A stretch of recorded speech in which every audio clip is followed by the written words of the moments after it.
নমস্কার, আমি অপর্ণা আপনাদের কাছে নিয়ে চলে এসেছি চিকেনের এক নতুন রেসিপিটা শুরু করার আগে আপনাদের কাছে একান্ত অনুরোধ, চ্যানেলটাকে যদি সাবস্ক্রাইব না করা থাকে অবশ্যই চ্যানেলটাকে সাবস্ক্রাইব করে আমার পাশে থাকবেন। রেসিপিটা দেখে বাড়িতে অবশ্যই বানাবেন এবং কমেন্ট করে আমাকে জানাবেন যে আপনাদের কেমন লাগলো। তাহলে শুরু করা যাক আজকের রেসিপি। এখানে 750 মুরগির মাংস আছে। এখন এটা ম্যারিনেট করব। এতে দেব 2 চামচ আদা রসুন বাটা,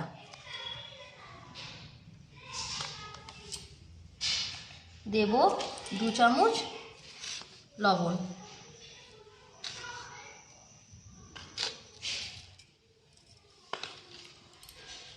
দেব 2 চামচ সাদা তেল,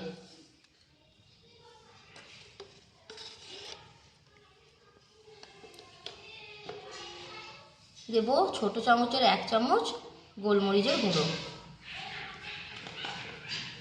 এইটা 200 গ্রাম প্যাকেটটা দইয়ের, এতে আমি অর্ধেকটা দিয়ে দেবো, মানে 100 গ্রাম দিয়ে দেবো।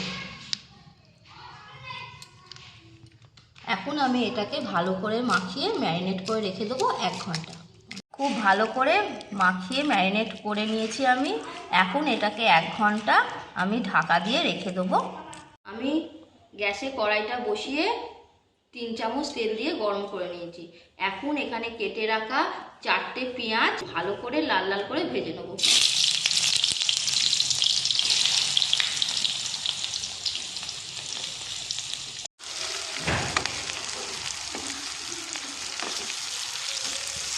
খুব লাল লাল করে ভেজে নিয়েছি। এখন আমি পেঁয়াজটা তুলে নেব।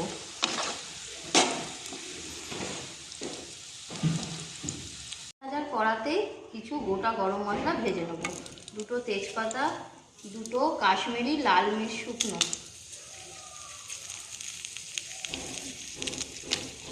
লঙ্কা, আর দেব কিছু গোটা গরম মশলা।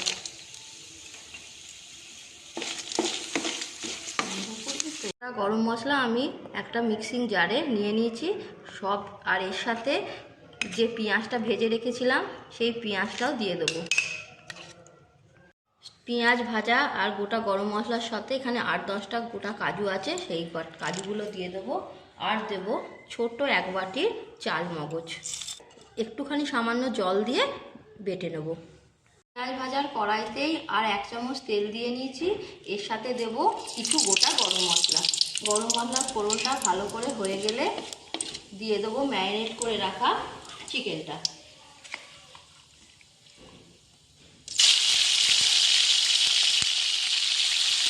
সমস্ত ম্যারিনেট করা চিকেনটা আমি তেলের ওপর দিয়ে দিয়েছি। এখন এটা ভালো করে নাড়বো আর চাপা দিয়ে দিয়ে মাংসটা রান্না করে নেব। এখন মাংসটাকে আমি ভালোভাবে মিশিয়ে নিয়েছি। দেখো একটু জল দিয়ে নিই, কত জল বেরিয়েছে। এইভাবেই ঢাকা দিয়ে আমি কিছুক্ষণ মাংসটাকে রান্না করে নেব। 5 মিনিট ঢাকা দিয়ে রান্না করার পর আমি ঢাকাটা খুলে নেব। দেখো তেলটা ওপরে ভেসে উঠেছে।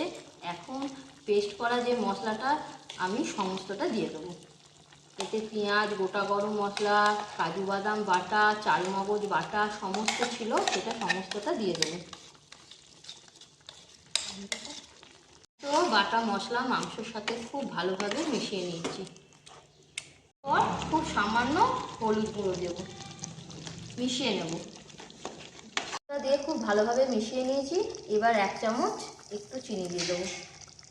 দিয়ে খুব ভালোভাবে মিশিয়ে নিয়েছি।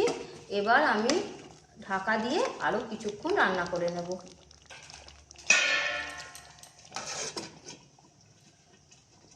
আমার রান্নাটা হয়ে গেছে। দেখো ওপরে তেলগুলো ভেসে এসছে, কি সুন্দর দেখতে হয়েছে। এখন আমি তরকারিটা নামিয়ে নেব। পুরোটা নামিয়ে নিয়েছি একটা জায়গায়। তোমরাও বাড়িতে বানিও আমি যেমন করে বললাম, আর বানিয়ে আমাকে অবশ্যই কমেন্ট করে জানাবে যে তোমাদের কেমন লাগলো।